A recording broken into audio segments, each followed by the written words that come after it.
Cinec 2018 in Munich, and I'm with Christophe Casenave from Zeiss. So you've got two lovely lenses over there from your new Supreme Prime range, haven't you? Yes. Can you tell me a little bit about the development of them and why you developed them? Why developing Supreme Primes? We started 2.5 years ago. And we started because we were strongly believing that larger formats would come. So there were already some hints that large format sensor would be used because cinematographer wants to have a new kind of looks, and changing the format gives you another rendering of the image. So we said when large format sensors are here, DOPs will want lenses, and we will bring our contribution. So, and this is this range of Supreme Primes. Yeah, that we announced. How many lenses are there in the range? So they are in the range. There are 13 lenses. It will go from 15mm to 200.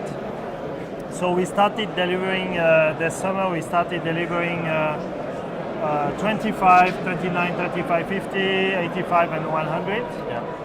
And we continue this year with the 65, and then we'll continue beginning of next year the 21 and 135.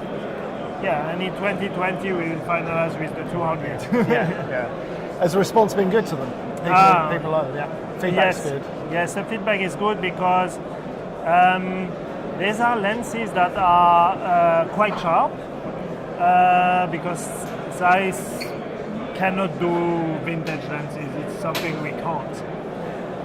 But even if they are sharp, we worked a lot on the transition from the sharpness to unsharpness, which is extremely smooth. Right. Yes. And this is partly because you have the large format plus T15. It will give you a very smooth transition from sharp to unsharp, and this will have a very beneficial effect on the skin tones. Right. Yes. And the way skins are rendered, and not only skins of course, but skin especially is all the DOP that try them, the first thing they say, wow, what a skin tone. Yeah. Oh, brilliant. Yes. Yeah.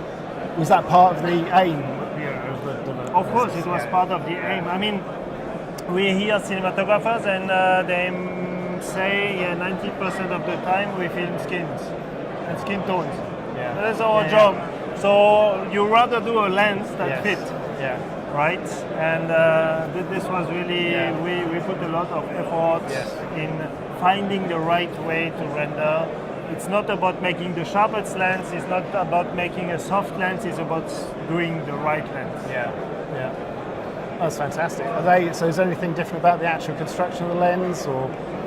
So basically, again, 13 lenses. We set up the target to have a 95mm front diameter. For the majority, it's not possible for the very long and for the very wide angle, but for the majority of them, 95mm front diameter. We also wanted to have them quite compact because we had a lot of experience with previous line of lens, like the Ultra Prime, for example. Everybody liked the Ultra Prime because of their size.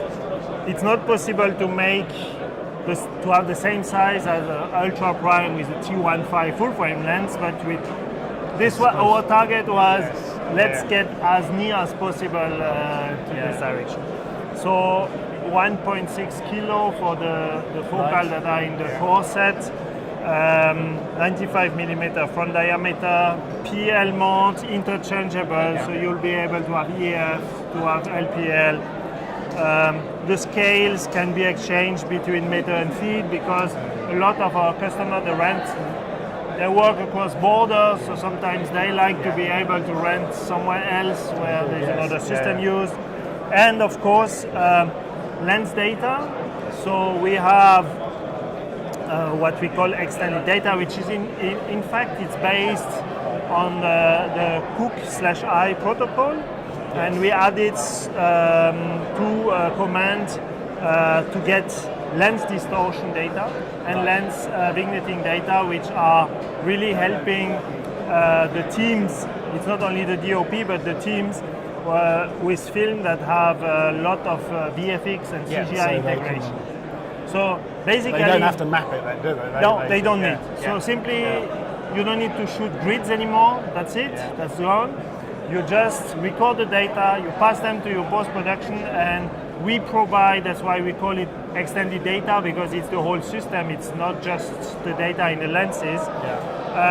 We provide plugins for Nuke and After Effects, which are compositing tools, so that the data that are recorded can be then applied in post. Fantastic, And that's a huge time saving for those people, isn't it? Yes, it's huge time savings, and like always, big production would not even care normally because they have big money, but this will allow, let's say, more and more production to integrate VFX or to do compositing, because this will open new possibility to them. That's fantastic.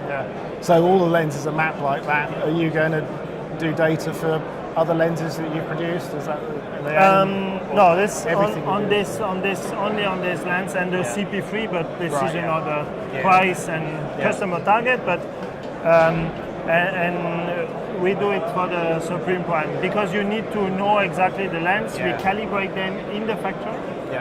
So in the factory, you calibrate those data, so you have the real distortion data of this lens, not of a 65 millimeter like here, but you have the data of this serial number. Actually, so it matches the serial number of each lens. Fantastic. That's fantastic. And response to that must be quite exciting, aren't people?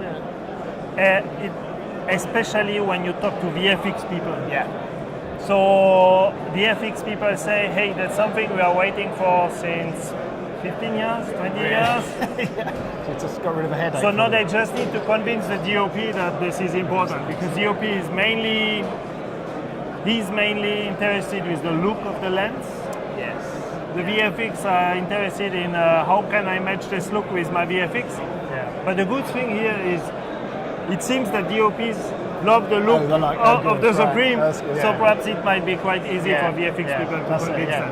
How long have they been on the market now then? So it's only we started delivering in June. Oh right, that recently. And actually we delivered, I think they are now available in quite a lot of rentals, because we were able to work a lot this summer, so we delivered really a nice amount of sets worldwide.